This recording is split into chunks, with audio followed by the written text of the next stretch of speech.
강혜신의 오늘의 미국.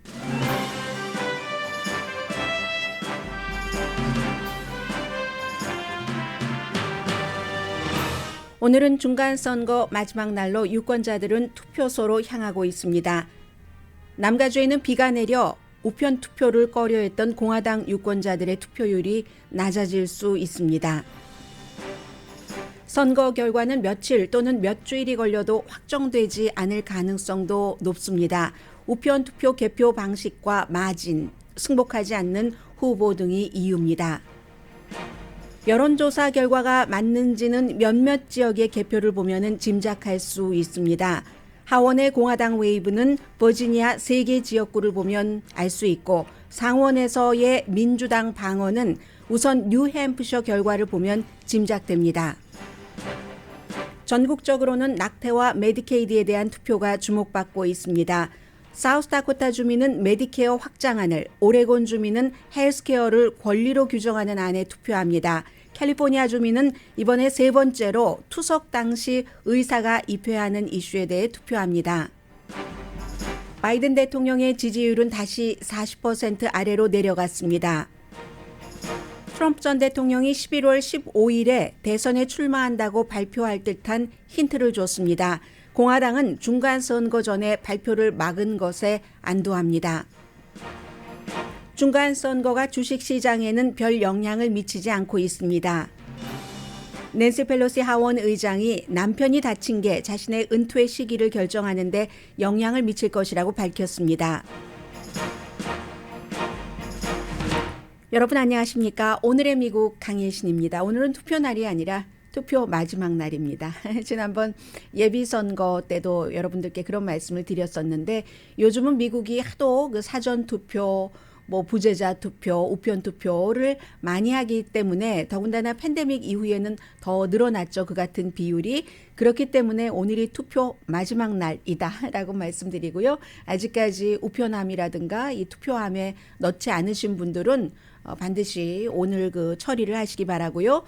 너무 많이 듣고 계셨던 하원, 상원 이 얘기는 조금 뒤에 말씀을 드리고, 또 36개 주에서 주지사를 선출을 합니다. 그런데 이 주지사도 어떤 트렌드가 있기 때문에 제가 오늘의 미국에서는 여기서 누가 이렇게 이길 것 같아요, 이런 것을 말씀드리는 게 아니라 미국의 그 추세를 좀 전해드리겠습니다.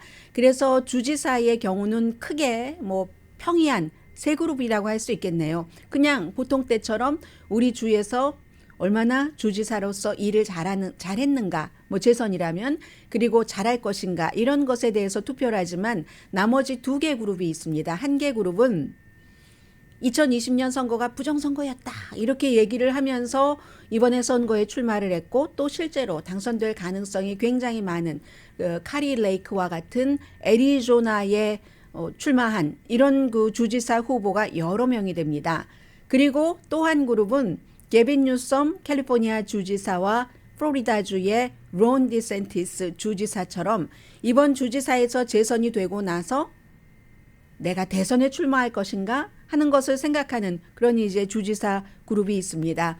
로스앤젤레스 시장 선거는 로스앤젤레스에 살고 계시는 분들이라면 너무 중요한데, 어제 말씀드린 것처럼 오늘 이제 비가 내리기 때문에 니카루소 후보가 민주당으로 바꾸긴 했지만 이번에 선거에 출마하기 위해서 바꾼 것이고, 그전에는 오랫동안 공화당이었기 때문에 물론 무당파였었던 적도 있습니다. 그래서 공화당의 많은 유권자들은 캐런 베스 후보보다는 리카루소 후보를 여러 면에서 훨씬 좋아하는데, 범죄라든가 이런 면도 마찬가지고요.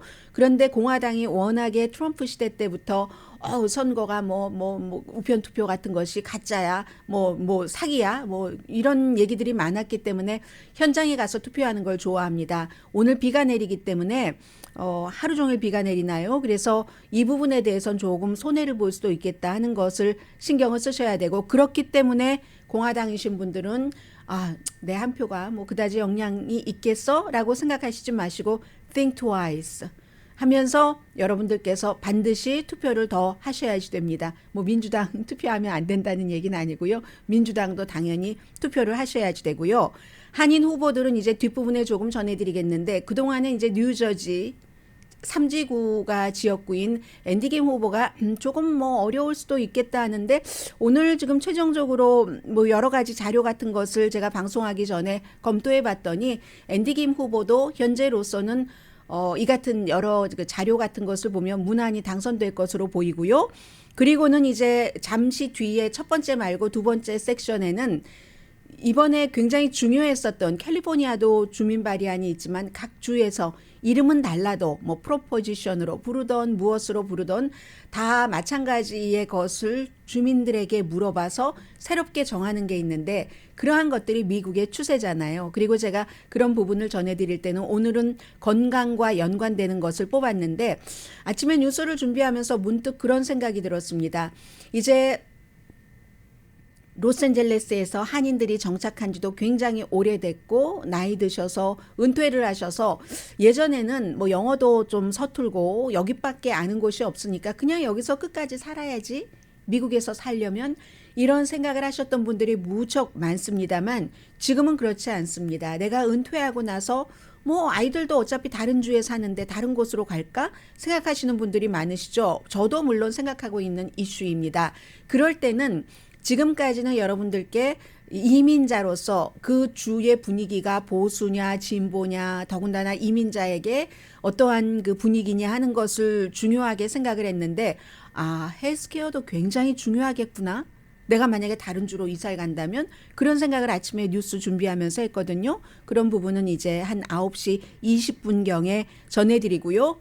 무엇보다도 지금 이제 민주당이 얘기하는 미국의 뭐 민주주의의 미래가 달려 있다. 그러나 아마도 하원은 거의 공화당이 다수당이 될 것이기 때문에 민주당이 막으려고 하는 뭐 바이든 대통령이 아무리 어렵지만 민주당이 다수당을 지키는 것 가능합니다. 그럴 수 있습니다. 라고 얘기를 하지만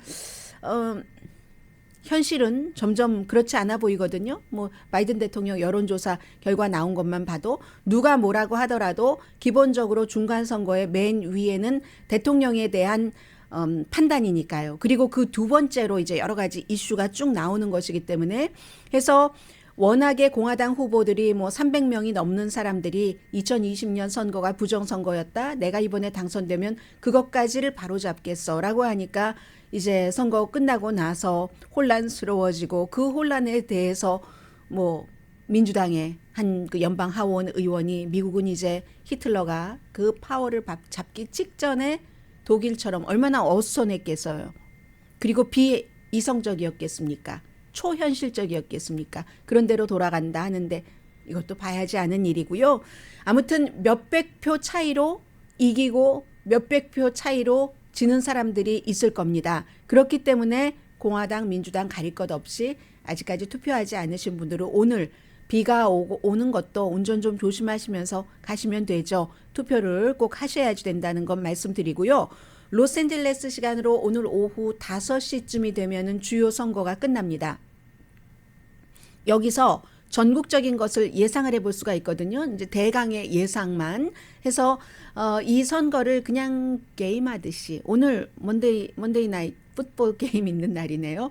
게임하듯이 이렇게 대강 보겠다. 왜냐하면 앞으로 굉장히 많은 뉴스들이 몇 주일에 걸쳐서 아직 우리는 결정되지 않았다 하다가 어머 뒤집혔네. 마진이 너무 그 작으니까 갭이 그런 뉴스를 많이 들으실 텐데 오늘 일단 저는 이렇게 볼 겁니다. 이제 조지아와 버지니아, 뉴햄프셔, 펜실베니아 이런 곳이 빨리 집계를 하거든요. 이 네 군데 주가 왜냐하면 뭐 우편 투표 같은 것도 미리 서명 같은 거 확인을 해서 오늘 투표가 끝나면 바로 개봉할 수 있도록 개표할 수 있도록 하기 때문에 해서 전국적인 것을 예상을 해볼 수가 있습니다. 그래서 이제 뉴햄프셔를 보면은 이게 전국적인 분위기가 이렇겠구나. 지금까지 여론조사 결과가 이렇게 나왔는데 이 여론조사 결과가 맞겠구나. 아니면 조금 여론조사 결과와 차이가 있는 결과가 나올 수도 있겠네 하는 것을 볼 수가 있습니다. 그래서 이제 하원 공화당의 완전히 그 빨간 웨이브잖아요. 지금 붉은 파도 이 가능성은 버지니아주를 보면은 되는데 지금 버지니아주하고 뉴햄프셔주 그런데 하원은 이제 버지니아주입니다. 하원은 버지니아주를 보면은 2018년도에 버지니아주가 아주 애매한 주였잖아요. 그런데 그때 블루 웨이브가 있었습니다. 트럼프 전 대통령이 되고 나서 2년 뒤에 해서 그 스윙 스테이트에서 또 중요한 스윙 지역에서 세 군데를 민주당이 의석을 차지했습니다. 블루 웨이브였기 때문에. 그래서 그 지역에서 이번에 두 군데나 세 군데 공화당이 모두 이기면 그러면 그냥 공화당은 뭐 이 그 버지니아 그 일찍 개표하기도 하고 하니까 굿나잇 슬립 하시면 됩니다. 하원에 대해서는. 그런데 한 개 정도만 가지면 그래도 아직도 뭐 하원 뭐 다수당 가능성이 아주 높은 거고요. 그런데 만약에 이 세 군데 지역에서 모두 공화당이 지면 민주당이 블루 웨이브로 차지했었던 곳에서 공화당이 지면 그때는 공화당이 굿나잇 슬립을 하기는 조금 힘들 겁니다. 여론조사 결과가 이 레드 웨이브에 대해서 너무 과장된다. 이런 일은 없을 것이라고 보여지지만 아무튼 가능성을 지금 이 버지니아에서 보고 있는 겁니다. 스윙 스테이트. 지역구는 2지구, 7지구, 10지구. 저는 하원에 대해서 이곳을 볼 겁니다. 그리고 상원에서는 아직까지도 공화당이 상원이 다수당이 될 확률이 있다고는 보지만 민주당이 그러니까 방어하는 입장이잖아요. 그래서 블루의 방어는 어디를 보느냐. 여기를 이제 뉴햄프셔를 봅니다. 뉴햄프셔 주에서 지금 민주당 재선에 출마를 한 매기 하산 상원 의원. 여론조사로는 3.5%포인트 앞서고 있거든요. 이게 이제 그 538의 여론조사 결과입니다. 여기서 잘 나오면 개표 결과가 매기 하산 민주당의 상원 의원이 3.5% 앞서갔는데 잘 나오면 민주당이 상원에서는 굿나잇 슬립을 해도 좋을 정도라고도 말씀드릴 수 있겠습니다. 3.5%보다 더 좋게 나오면 민주당이 굿나잇 슬립을 할 수도 있고 그런데 매기 하산 민주당 상원 의원이 이걸 잃어버리면 그러면 민주당은 이제 문제가 되는 거죠. 원래의 예상했었던 것보다도 더 나빠질 수 있다. 그래서 상원은 뉴햄프셔의 매기 하산 상원 의원부터 시작을 하고 하원은 버지니아주의 2지구, 7지구, 10지구부터 시작을 하는데 만약에 뉴햄프셔에서 매기 하산 상원 의원이 지면은 그 다음에는 이제 그 여러 가지 상황을 전문가들은 여러 요소들을 보잖아요. 그렇게 되면은 네바다에서도 지금 민주당이잖아요. 민주당 최초의 라티나 연방 상원 의원이었던 그리고 위스콘신, 애리조나에서도 질 수 있다. 애리조나도 민주당이고요. 다 민주당인데 애리조나도 그 마크 켈리 우주인 출신의 와이프가 가브리엘 기퍼스가 총에 맞아서 본인이 하원 의원으로 상원 의원이 연방 상원 의원으로 지금 출마를 한 여기도 질 수 있다. 그렇게 되면 이제 상원은 무너지는 겁니다. 그래서 저는 이 정도 볼 거고요. 그리고 나머지 주요 선거는 애리조나 주지사 있죠. 어제 말씀드렸었던 지금 그 카리 레이크 후보가 대통령 트럼프 전 대통령 온다고 직접 그 레드 카펫 막 백큐하고 했던 그런 애리조나는 검찰총장이나 아니면 무슨 뭐 법무장관도 중요하고 전부 2020년 대선이 그 가짜였다고 주장하는 사람들이기 때문에 조지아는 이제 특히 상원 선거가 중요하잖아요. 허셜 워커와 그 라파엘 워녹 민주당이죠. 지금은 갖고 있는 의석이 그런 곳 펜실베니아 나머지 뭐 이런 곳 아무튼 이 네 군데 중에서 애리조나, 조지아, 네바다, 펜실베니아에서 지금 민주당이 두 군데서 지면은 이제 다수당 되는 것 포기해야지 되고요. 결과는 그런데 며칠이 지나도 어떤 경우에는 몇 주일이 지나도 모를 수 있습니다. 왜냐하면 우편 투표가 주마다 다 다른 규정이 있어서 위스콘신 같은 경우는 오늘까지 우편 투표한 것에 대해서 준비도 못했거든요. 말하자면 이게 그 숫자를 계산하진 않더라도 그 전에 서명이 맞나 날짜를 뭐 제대로 일치해서 적었나 이런 것들 그런가 하면은 다른 주처럼 미리 그런 것은 해놓도록 한 것도 있고 펜실베니아 같은 경우는 우편 투표 용지 겉봉지에 본인이 손으로 날짜를 써야지 되는데 그게 안 썼다 해서 막 지금 수천 표가 무효표가 되고 이런 문제 다 지금 분쟁에 들어갔잖아요. 그리고 이제 뭐 오늘 투표소가 닫을 때까지 우편 투표에 대해서 손 하나 까딱하지 못하는 그런 주도 있습니다. 지역도 있고요. 그래서 몇 주일이 걸려도 특히 박빙인 경우는 알 수 없다라고 말씀을 드립니다. 22개 주에서는요. 일정 그 퍼센티지보다 적은 폭으로 이겼으면 자동으로 재검표를 합니다. 그리고 41개 주와 워싱턴 DC는 상대 후보가 요청을 하면 그러면 재검표를 이건 너무 이상해 하고 요청을 하면은 허용을 하게 됩니다. 조지아주의 경우는 지금 허셜 워커와 그 낙태 문제로 스캔들이 있었던 그리고 마틴 루터 킹 목사의 그 교회에서 시무했었던 라파엘 워너 현 그 상원 의원 사이에서 누구도 지난번 예비선거 때처럼 50%를 못 받으면은 12월 6일에 재선을 치러야지 됩니다. 그래서 만약에 다른 곳에서 이렇게 맞춰보고 이 한 곳에 상원이 공화당이냐 민주당이냐가 달렸다면 12월 6일까지도 알 수가 없는 겁니다. 어느 당이 다수당인지 그리고 승복할 것인가에 대해서 답하지 않은 사람이 많잖아요. 애리조나주의 주지사 후보 카리 레이크처럼 그런 사람들도 많기 때문에 알 수 없는 것이고 트럼프 전 대통령이 그랬고 그 후에도 오랜 동안 거의 2년이 거의가 아니라 딱 2년이네요. 2년이 흐르는 동안도 어제도 오하이오주에서 선거 캠페인 하는데 역시 마찬가지 주장을 했고 해서 이번 선거도 결과가 알 수 없는 거고요. 다만 이제 공화당이 하원을 장악하면은 우크라이나에 대한 지원을 줄이려고 할 것이고 여러 가지 사회복지 혜택을 줄이려고 할 것이고 헬스케어를 포함을 해서 그리고 이제 바이든 행정부에 대한 조사가 들어가겠죠. 바이든 대통령 아들부터 또 하나는 의사당 폭동 사건은 덮게 될 겁니다. 상원의 경우는 바이든 대통령이 지명하는 뭐 연방 판사라든가 여러 인물들에 대해서 인준을 해주지 않는 지금 그런 문제가 있겠고요. 그래서 이제 오늘 지금 거의 모든 지역에서 하와이도 시작됐나요? 네, 그렇겠죠. 그래서 지금 투표가 마지막 날에 일정이 시작이 됐고 여러분들은 투표를 하실 권리만 있는 게 아니라 투표를 하실 의무도 있다는 것 다시 말씀드립니다.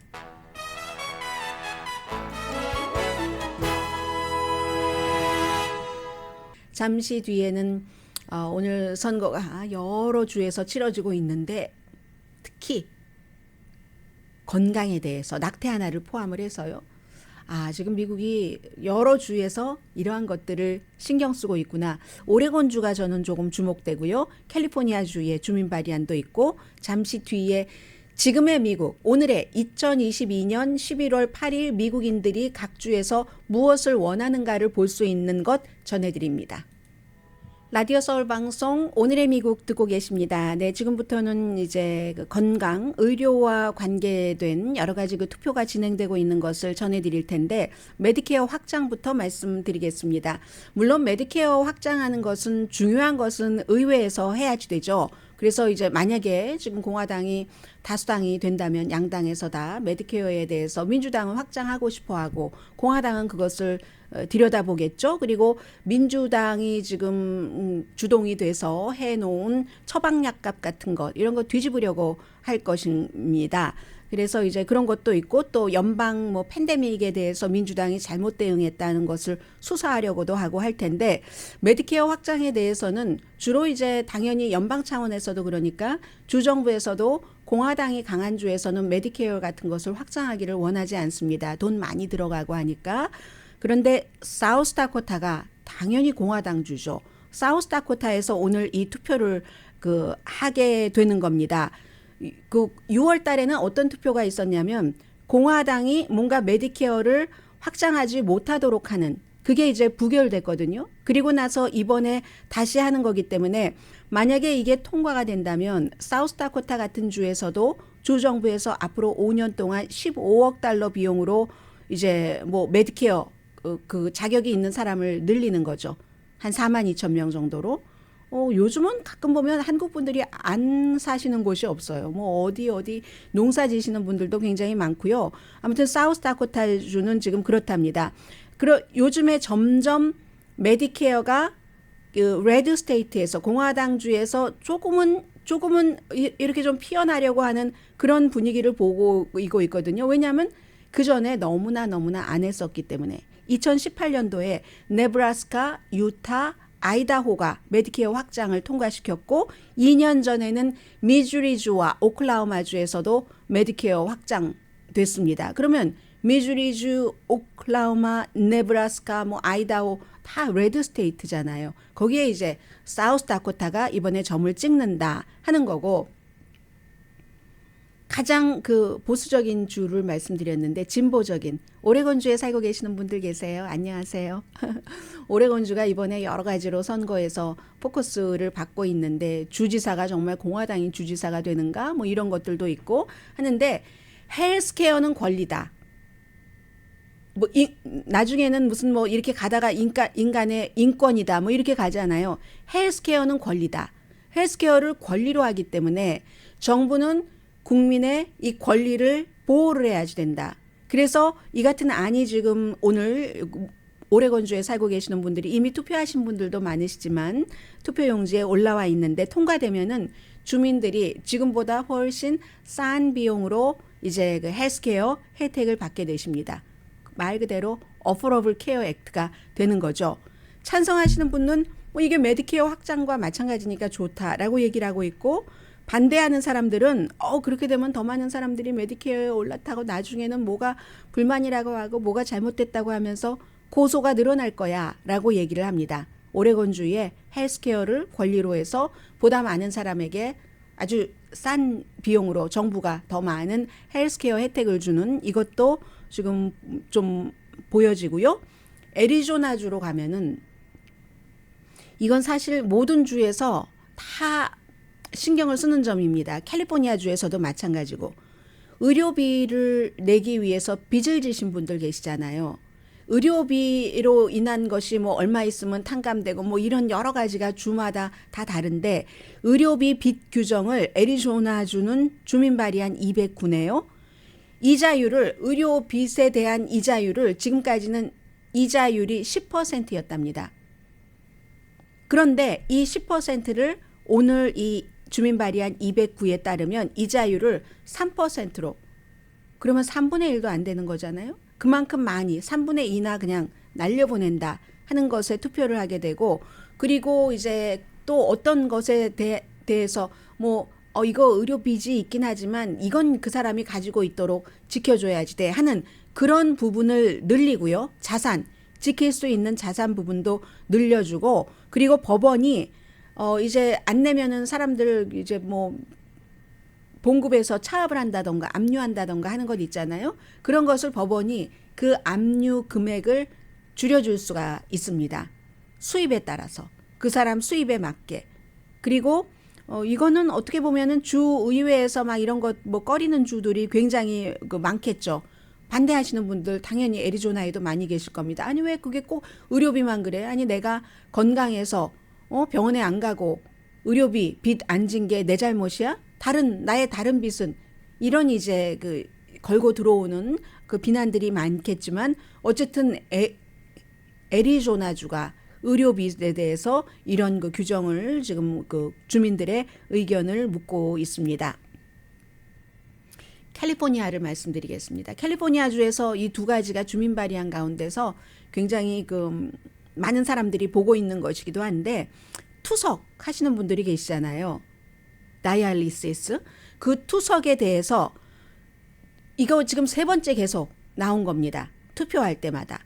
투석을 할 때 반드시 그 투석하는 그 병원 현장에 의사가 있어야지 된다 하는, 이게 지금 주민 발의안이거든요. 주민 발의안 몇 번이든가요. 아무튼 요즘은 뭐 투표용지가 다 한국말로도 돼 있으니까 여러분들 아시리라고 생각이 됩니다. 그리고 또 그것뿐만이 아니라 의사가 반드시 현장에 있어야지 되고, 또 클리닉은 만약에 이 투석 도중에 뭐가 감염이 됐다면 반드시 보고를 해야지 되고, 그 같은 클리닉에 누구가 만들어서 지분이 5% 이상 있는 사람들은 이름을 공개를 해야지 되고, 지난 5년 사이에 2번 이거 안 됐습니다. 그러니까 이윤이 많은 그런 그 클리닉, 뭐 무슨 뭐 이름을 제가 말씀드릴 필요는 없겠죠. 그런 클리닉, 투석 대기업이라고 말씀드릴 수 있겠죠. 그런 대기업에 어떠한 규제를 한다 하는 거거든요. 이 안이 역사상 가장 비싸게 돈을 많이 준 거예요. 캘리포니아주에서. 찬성과 반대가.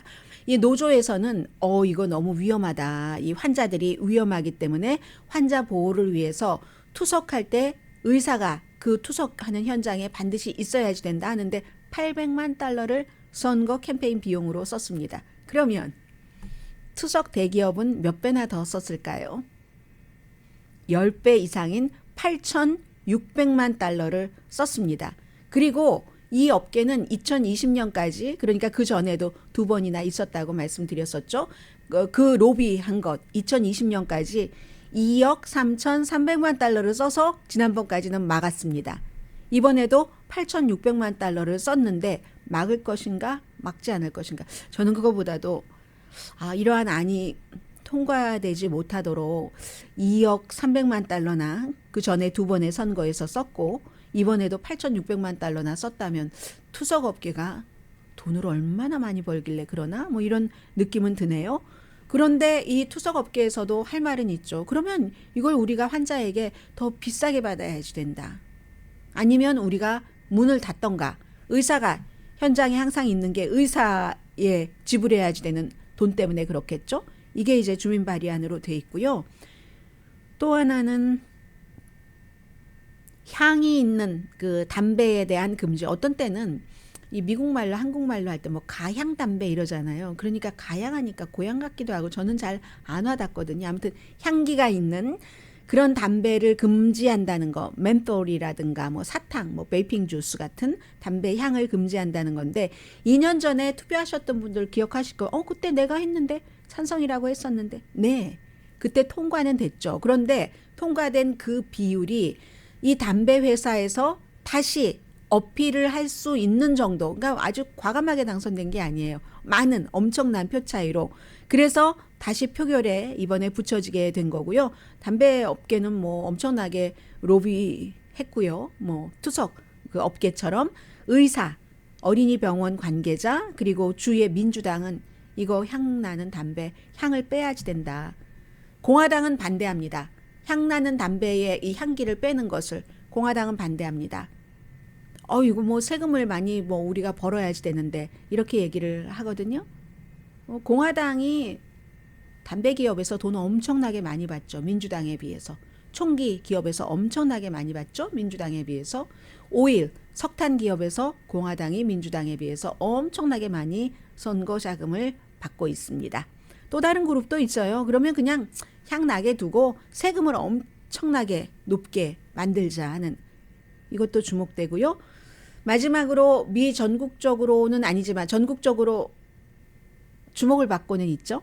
5개 주에서 하는 서로 약간씩 그 형태는 다른데 낙태를 보장을 해주는 것, 낙태를 어떠한 권리로 보장을 해주는 주가 미시건, 버먼트, 켄터키, 몬타나, 아니네요.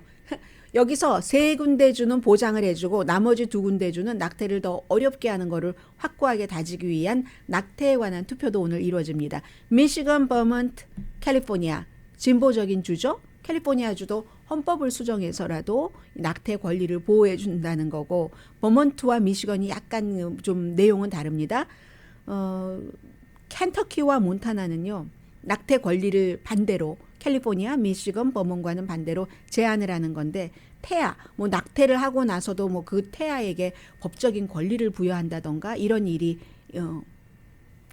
대해서 오늘 투표를 하는 건데 지금 여러분들 6월 23일에 연방대법원에서 수십 년 동안 인정을 했었던 낙태 권리를 여성이 낙태를 할 수 있는 권리를 조금 어렵게 만들어 놓고 나서 레드 스테이트인 캔사스에서 하나 법이 통과된 거 여러분들 기억하세요? 주 정부가 캔사스도 굉장히 보수적이고 또 주의회도 공화당이 장악하고 있고 하니까 낙태를 아주 어렵게 하는 금지하는 뭐 이런 것을 헌법으로 만들자 했는데 그때 통과되지 않았잖아요. 그래서 타이밍이 참 중요하다는 생각도 듭니다. 그 당시에는 많은 여성들이 뭐 남성들도 마찬가지고 아니 어떻게 수십 년 동안 여성의 낙태가 뭐 거의 보장이 됐었는데 이게 이렇게 돼버렸지? 아니 낙태를 하려면 다른 주로 뭐 여행을 가야지 된다고? 그러면 그때 일은 어떻게 하나? 비용은 어떻게 하나? 이런 생각이 막 있고 무엇보다도 아니 나도 보수적인 사람이긴 하지만 왜 국가가 나의 침대에서 일어나는 일을 가지고 그리고 나의 몸에 대해서 일어나는 일을 가지고 나의 권리를 내가 어머니가 될 것인가 아닌가 하는 것을 국가가 이래라 저래라 하지 하는 반발 같은 것이 그 당시에는 높았기 때문에 캔사스에서조차도 이 주정부에서 확고하게 낙태를 금지시키려고 하는 것을 거부를 해버렸습니다. 이번에는 좀 시간이 지났으니까 켄터키와 몬타나주에서 주민들이 어떤 결정을 내릴지는 봐야지 알 것 같고요. 오늘 모든 선거의 밑바탕에는 바이든 대통령에 대한 심판의 뜻이 들어 있습니다. 특히 이제 그 연방 선거 같은 경우 로이터와 입소스가 공동 여론조사 결과를 오늘 발표를 했는데 지난주보다 바이든 대통령의 지지율이 1포인트 더 내려가서 39%입니다. 이 여론조사는 10월 중순과 그리고 지난주에 두 번에 걸쳐서 한 것이고요. 응답자의 3분의 1은 뭐니 해도 경제가 제일 중요해 라고 얘기를 했고 10명 가운데 1명이 이게 여론조사 기구마다 상당히 다르죠. 이건 다른 여론조사 기구와는 차이가 있네요. 10명 가운데 단 1명이 범죄가 가장 중요하다고 답했고 낙태가 가장 중요하다고 답한 사람은 15명 가운데 1명이다 라고 나옵니다. 1,004명, 1,004명을 대상으로 했고 오차 범위는 4%포인트입니다. 잠시 뒤에 좀 전에 그 유튜브에서 어떤 분께서 나는 무조건 주식시장 좋게 하는 당을 지지해요 라고 말씀을 드렸는데 그에 대한 답을 잠시 뒤에 전해드리겠습니다.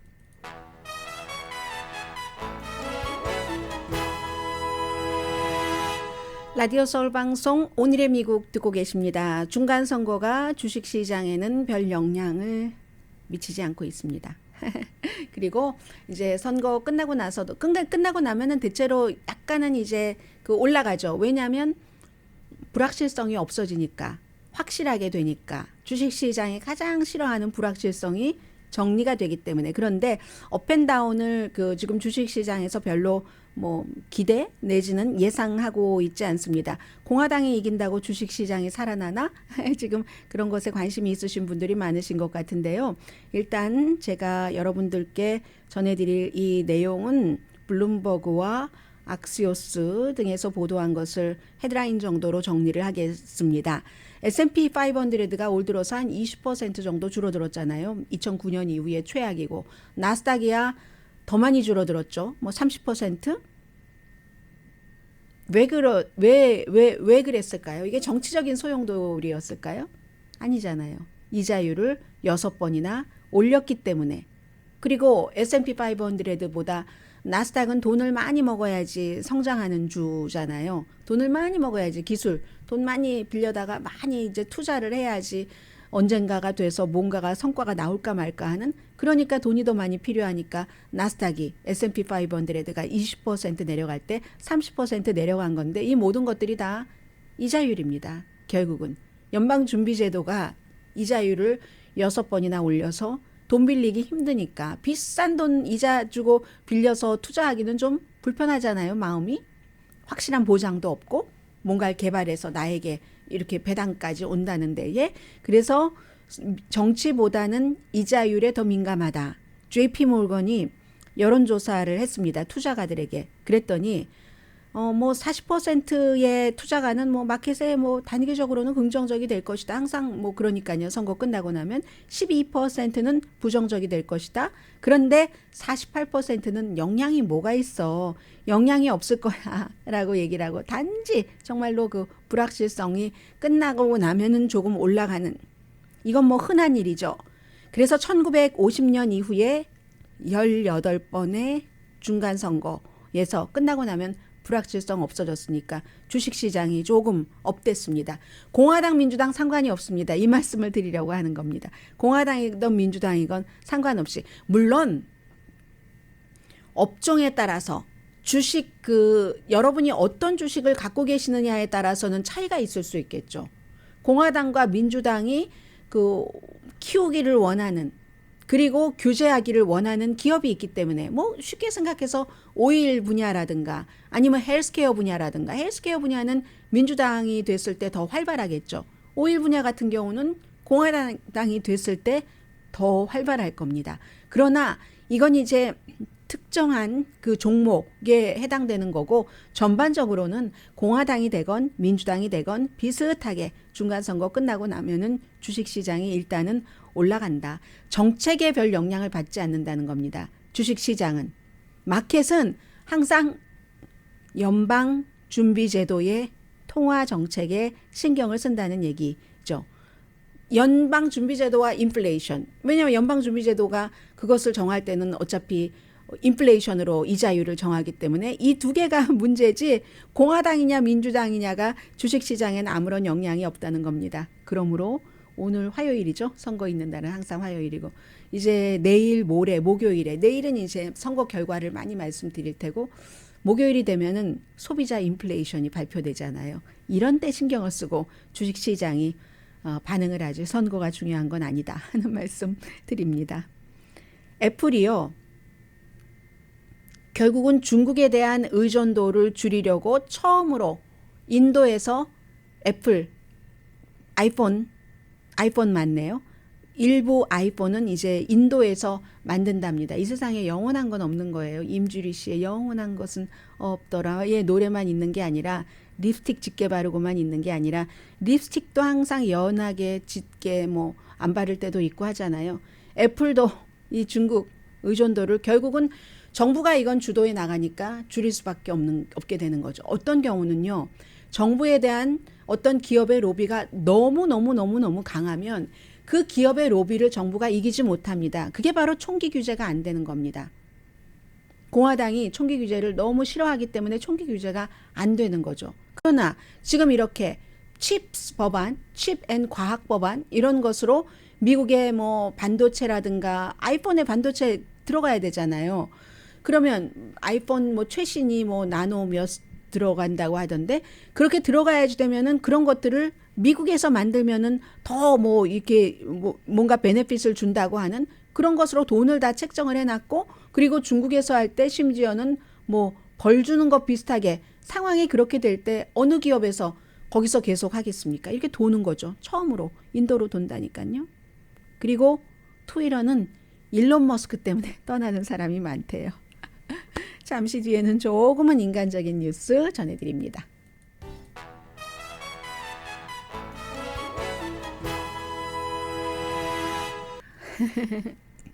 네, 뉴햄프셔가 아니라 제가 지금 뉴햄프셔가 머릿속에 들어있어요. 상원 선거 때문에. 이 뉴저지의 3지구가 지금 앤디 김 민주당 지금 연방 의원으로서 코리안 아메리칸으로서는 처음은 아니네요. 김창준 의원 그 이후에 그럼 한 26년 만에 처음으로 3선 의원이 나오느냐 나오지 않느냐. 지금 영김 의원과 미셸 김 의원은 무난하게 당선될 것으로 예상되지만 2선이 되는 거고요. 그리고 메릴릭 스트릭랜드 워싱턴의 10지구인가요? 그 하원 의원도 당선될 것으로 보지만 전부 재선이고 이 앤디 킴 의원인데 세 사람 다 당선될 것으로 예상하고요. 앤디 킴 의원이 공화당이 밥 힐리라는 사업가가 나와서 이게 LA시하고 거의 비슷해요. LA의 리카루소가 캐런 베스보다 돈을 엄청 많이 쓰고 있잖아요. 선거 자금을. 본인 돈으로 쓰니까. 이 사람은 엄마도 부자라서 엄마의 슈퍼팩 본인의 돈에서 엄청나게 많은 선거 기금을 가지고 지금 하고 있는데 그런데 앤디 김 이 현 의원이 현재로서는 뭐 여론조사 결과도 한 6%, 5% 앞서가고 여러 매체를 쭉 종합을 해보면 이긴다라고 나오고 있거든요. 현재로서 뭐 이쪽으로 이긴다 하기 때문에 아마 현직 민주당 2명 앤디 킴 의원과 메릴린 스트릭런드 의원 워싱턴에 이 2명도 무난히 당선되고 그리고 공화당인 오렌지 카운티의 40지구 45지구 영킴 미셸 스틸 의원도 현재로서는 무난히 당선될 것으로 예상이 됩니다. 낸시 펠로시 하원 의장이 어제 CNN 방송과 인터뷰를 하는데 낸시 펠로시 하원 의장이 82살입니다. 남편과 동갑이에요. 얼마 전에 남편이 이제 집에서 뭐 해머로 머리도 맞고 해서 입원했다가 퇴원했잖아요. 앤더슨 쿠퍼가 물어보더군요. 이 나이가 많은데도 계속 그 자리를 지키고 있으니까 후배들이 뭐 차고 올라갈 자리가 없잖아요. 사실은 나이 많아서 그 자리에 있다는 것도 굉장히 좋지만 특히 낸시 펠로시 하원 의장처럼 카리스마가 있고 많은 것을 이뤄내면은 그렇죠. 오죽하면 이 트럼프 전 대통령이 어제 낸시 펠로시 하원 의장에게 남편이 그런 일 당한 지 얼마 되지도 않았는데 저 사람은 애니멀이야. 이때의 애니멀은 귀엽고 사랑스러운 애니멀이 아니라 인간이 아니야. 뭐 이런 뜻이요. 내가 아무런 죄가 없는데 2번이나 탄핵을 시켰어. 그만큼 이 일을 했잖아요. 그래서 가만히 있었는데 그래도 언제쯤 그만두나 하는데 앤더슨 쿠퍼가 물어보니까 우리 최근에 나에게 일어났던 일이 내가 이 은퇴의 결정을 그 지도부에서 이렇게 하는데 영향을 미칠 것 같다 하니까 남편 이러니까 예스라고 금방 얘기를 하더라고요. 더군다나 그 사람의 용의자의 목표가 나의 남편이 아니오고 나였는데 대신 그렇게 됐다. 뭐 이런 얘기. 아무튼 그러나 다수당이 만약에 된다면 하원 의장으로 있지 않을까라고도 생각을 했었는데 점점 멀어지는 것 같다고 할까요? 네, 오늘은 머릿속에 여러 가지 숫자가 많이 들어오고 있어요. 파워볼 이제 발표하겠죠. 뭐 뭔가 문제가 있어서 한 주에서 발표가 안 됐다고 하는데 그런 숫자가 아니라 435. 이거는 이제 하원이잖아요. 하원에서 435에서 반이어야지 되니까 218인가요? 다수당? 그리고 상원이 100이지만 3분의 1씩 선거를 하니까 아마 32명 지금 다시 선거를 치르게 되고 그리고 주지사는 36군데에서 지금 다시 새로 뽑고 있잖아요. 그런데 여기서도 가장 중요하다고 볼 수 있는 게 어차피 이제 하나는 결정이 난 것 같고 상원은 딱 한 석, 공화당이 한 석만 이겨도 다수당이 되는데 이게 우리 살아가는데 늘 있는 일 아닌가요? 그래서 최선을 다해야죠. 강혜신이었습니다.